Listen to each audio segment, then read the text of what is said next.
Welcome to the seven heavens, an ancient idea that appears in the oldest stories of the world. An idea that speaks of the soul rising through different levels of the cosmos, each one brighter, purer, and closer to the divine. This idea is known as the seven heavens, and for thousands of years, mystics, prophets, and seekers believed that every soul moves through these levels as it grows. The seven heavens aren't places in the sky. They're stages of ascension, levels of understanding, and steps on the journey of the soul.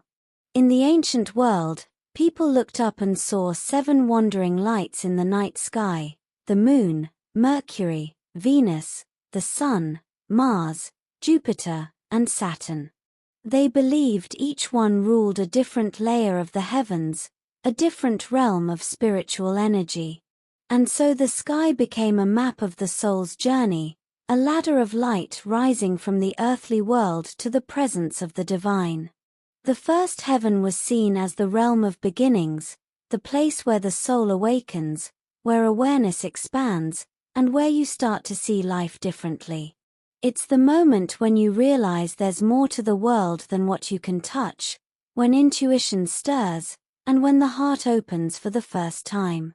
The second heaven was the realm of knowledge, the place where understanding deepens, where you begin to see patterns, meaning, and purpose.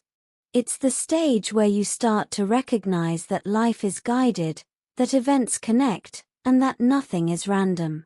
The third heaven was the realm of harmony, the place where the soul becomes calmer, and where inner conflict softens. It's where you begin to align with your true path, and the moment when you feel yourself settling into who you really are. The fourth heaven was the realm of strength, the turning point, and the place where the soul faces its shadows, its fears, and its old wounds.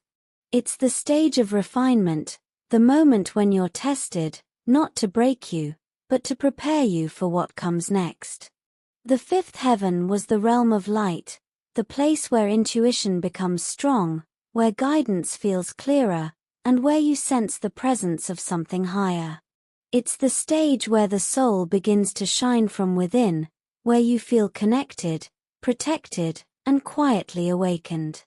The sixth heaven was the realm of nearness, the place where the soul becomes luminous, where synchronicities increase, and where you feel close to the divine. It's the stage of deep clarity, deep peace, and deep understanding. Many mystics believed this is where the prophets walked, and where the soul becomes almost transparent with truth. And then there was the seventh heaven, the highest realm, the place of union, the place of pure light, pure love, and pure being. It was seen as the dwelling of God, the source of creation, and the heart of the divine. Only the most awakened souls could reach this level, not through effort, but through purity, wisdom, and surrender. The seven heavens aren't literal places. They're symbolic, spiritual, and emotional. They describe the journey every soul takes as it grows, learns, and rises. They show us that ascension isn't a single moment. It's a process, a rhythm, a gentle unfolding, and a movement from confusion to clarity, from fear to strength, and from separation to connection. And when we look at our own lives, we can feel these levels within us.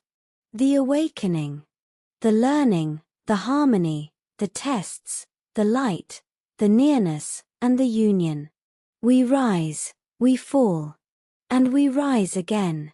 We move through these heavens not by climbing, but by becoming. By shedding what no longer belongs, by embracing what's true, and by listening to the quiet voice within. The seven heavens remind us that the soul is always moving upward, even when life feels heavy. They remind us that every challenge is a step, every blessing is a sign, and every moment is part of a larger journey. And they remind us that we're never alone. We're guided, held, and carried by a rhythm older than memory, a rhythm that leads us gently toward the light. Thank you for watching, and I hope you gained some insight. I'd really appreciate a like and subscribe, and please join me for the next episode in the Raphael Cycle series.